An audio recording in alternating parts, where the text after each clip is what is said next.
La deuxième chose que je voudrais faire, c'est que j'arrive à un moment où le pays est confronté à un nombre de difficultés, c'est dire ma sympathie agissante à l'ensemble des Sénégalais qui aujourd'hui traversent des difficultés, mais des difficultés où la presse a montré sa capacité de mobilisation en prenant en charge véritablement le combat pour apporter de la dignité, du secours, du réconfort à nos compatriotes qui sont touchés par donc toutes ces conséquences d'un hivernage plus pluvieux que prévu et dans un contexte où toutes les infrastructures de base ne sont pas en place. La troisième chose que je voudrais faire, c'est demander à chacun, à tous, d'avoir une pensée pieuse et des prières pour des gens qui nous sont chers et qui ne sont pas aujourd'hui parmi nous. Je pense à Chérif El Walid Sey, professionnel émérite, qui a été le président du conseil d'administration de la RTS et avec qui j'ai établi des rapports extrêmement étroits, mais aussi à Madior Fall, à Tala, à Babacar Diack, bref, à d'autres peut-être qui sont moins connus, mais tous les gens de la presse et de la corporation qui aujourd'hui auraient dû être parmi nous et qui ne sont pas là. Donc, ceci étant dit, je voudrais vous remercier chacun. Je ne vais pas citer, mais des visages connus, d'anciens responsables de la radio-télévision, du Soleil, de la presse, bref, vous tous, et mes amis, mes frères de la RTS, service public de l'audiovisuel par excellence, qui est incontournable sur le paysage audiovisuel, je ne dirais même pas sénégalais, mais panafricain. Et en profiter pour envoyer un salut fraternel, amical et respectueux à l'ensemble des Sénégalais. Ceci étant dit, je n'ai pas préparé d'exposé. Je vais être très provocateur et je pense qu'il faut qu'on soit dans une logique et une dynamique de réflexion pour trouver des solutions véritablement sénégalaises. D'un point de vue de la démocratie, ce pays a eu une certaine avance. D'un point de vue historique, d'un point de vue de la réalisation de certaines infrastructures, de certains héritages que nous avons eus, fut-il sous le sceau du colonialisme, ce pays a une histoire sur tous les plans qui font que j'estime que le Sénégal, dans beaucoup de domaines, ne doit pas être à la traîne. Mais dans ce domaine de la communication, il y a un gap et nous nous sommes fait dépasser par beaucoup de pays africains. Tout dépend, quand on approche ces questions, de ce que l'on veut que la communication dans un pays. Et quand je dis de la communication, je peux même aller beaucoup plus loin en parlant de la culture, du tourisme, des télécommunications. Dans un pays, et ça je vais également mettre cette casquette de conseiller spécial du président de la République gabonaise, dans un pays, aujourd'hui on parle du Gabon émergent, dans un pays, lorsqu'on a une vision, des ambitions, on met des éléments du puzzle. Est-ce que la presse aujourd'hui, c'est cet outil dont on a besoin, qu'on prend comme ça, une sorte d'accessoire qui relaie nos messages, on a des manifestations, on les fait venir au gré des circonstances, ou bien, comme dans des pays comme les pays occidentaux ou un pays comme les États-Unis, on pense que c'est non seulement un secteur transversal, c'est un fondement qui est partout sur la pyramide, qui encadre la pyramide. C'est comme si vous aviez une pyramide avec de l'éclairage, la communication, elle est partout, et qui permet effectivement, en tant que tel, d'avoir un secteur au même titre que la santé, au même titre que l'énergie, au même titre que l'habitat, de se dire la communication est une activité économique essentielle dans le cœur du dispositif. Et donc, essayer d'avoir, je vais me taire, me lever et saluer respectueusement le président Ahmad Dansoro.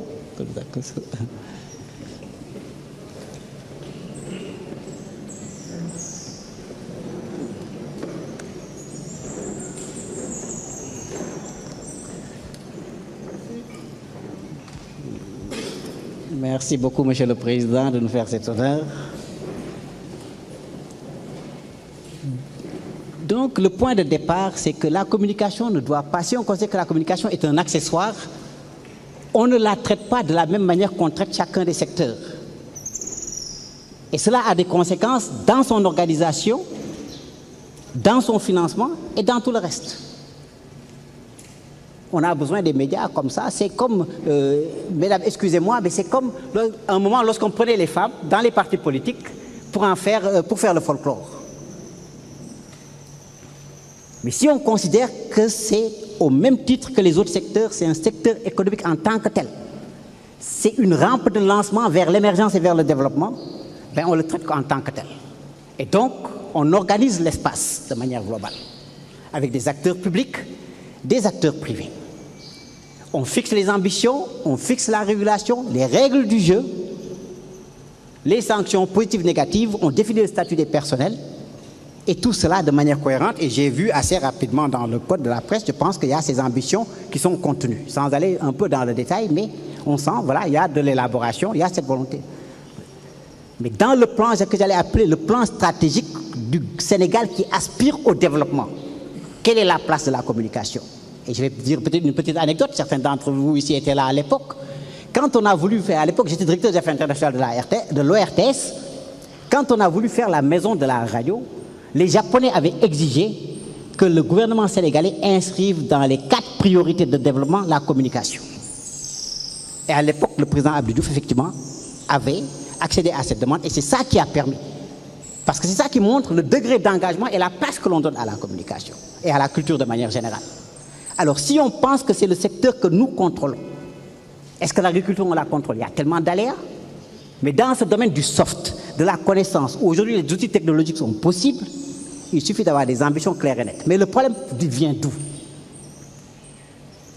L'histoire fait que nous avons commencé par les radios et les télévisions publiques et les supports publics politisés, épée de Damoclès dessus, outils de propagande, outils de trucs. Ça se justifiait peut-être à des moments de développement de nos pays. Mais dans un monde actuel, hyper médiatisé, hyper convergent, où personne ne peut plus faire la police des frontières. Quand je vois dans ce texte on essaie de régler la question des radios étrangères. Oui, s'ils veulent avoir des bandes FM, mais s'ils n'en veulent pas, s'ils veulent être sur l'Internet, vous n'avez aucun moyen de contrôler ou de légiférer en quoi que ce soit. Personne ne peut aujourd'hui empêcher quelque Sénégalais que ce soit d'aller écouter RFI ou n'importe quelle radio, fût-elle une radio 1000 collines. Donc, il faut sortir de cette logique, le truc. Se rendre compte qu'il y a eu des mutations extrêmement profondes à tout point de vue qui font qu'aujourd'hui, ce sont les contenus, les offres qui se vendent. Ce n'est pas la quincaillerie, ce ne sont pas les tuyaux, même s'ils sont importants. Donc, quelle est la place que l'on met pour la communication, pour la culture, de manière globale, dans le dispositif? Si cette question était réglée, le débat d'aujourd'hui sur le financement ne se poserait même plus. Parce qu'on parle des objectifs que l'on se fixe, des missions que l'on va confier à l'organe ou aux organes de service public, et on les finance en conséquence. Si aujourd'hui le budget de la RTS doit être à 10 milliards de francs ou 12 milliards, on l'identifie, on le sait, on fait un cahier de charges, on le leur donne et on leur dit, vous, RTS, en tant que tel, vous n'avez pas le droit de prendre plus de 10 ou 20%, ou au maximum, dans les pays qui le font comme ça, 30% du marché publicitaire local. Et ça permet aux gens qui ont eu le courage, les Madiabal, les autres, tout ça, de créer des structures et de ne pas se réfugier dans le service public, de créer des structures et d'aller à l'aventure privée, d'avoir des marges de manœuvre, de vie, et souffler, et avoir de la plus-value, et fonctionner, et assurer la viabilité de leurs entreprises. Mais tant qu'on ne règle pas cette question-là, on est dans la quadrature du cercle. Et c'est ce qui fait qu'aujourd'hui, la RTS, avec un système qui a été mis en place sur le fioul lourd, et je dis effectivement que de ce point de vue, quand il y a des acquis, il faut les consolider. Quel que soit ce que l'on pense de ce système, un tien vaut mieux que deux tu l'auras, il faut le consolider. À défaut de l'élargir, on le consolide. Mais c'est le secteur qui est sensible, parce qu'il se peut qu'il y ait des conséquences sur les factures d'électricité des gens, etc., etc. Et quand les gens ont le sentiment que c'est dans leur poche que l'on prend l'argent pour financer, ça devient autre chose. Un pays comme le Cameroun, qui a réussi à des moments jusqu'à 21 milliards de francs CFA par an, au Cameroun, c'est sur la feuille de salaire. Chaque foyer fiscal déterminé paye en fonction de ce que vous gagnez, vous payez, et c'est reversé à la radio-télévision via le ministère qui s'occupe du budget. Ce qui fait que vendre des spots, à la limite, ils peuvent vendre, mais le contre-coup, c'est qu'ils peuvent vendre des spots à déréguler le marché. Et c'est pourquoi également il est important d'avoir de la régulation. Parce que lorsque vous financez très bien le service public, il faut mettre des règles contraignantes qui qui fasse qu'en termes de plafonnement de la publicité, en termes de tarification de la publicité, pour que le marché ne soit pas dérégulé. L'autre chose également, quand on le prend donc de ce point de vue, c'est que, comment dire, avec le système de l'électricité, la Tunisie l'a pratiqué. Le système du foyer fiscal impôt sur le truc, le Cameroun l'a pratiqué. Au Sénégal, on a fait un système qui est un peu sur les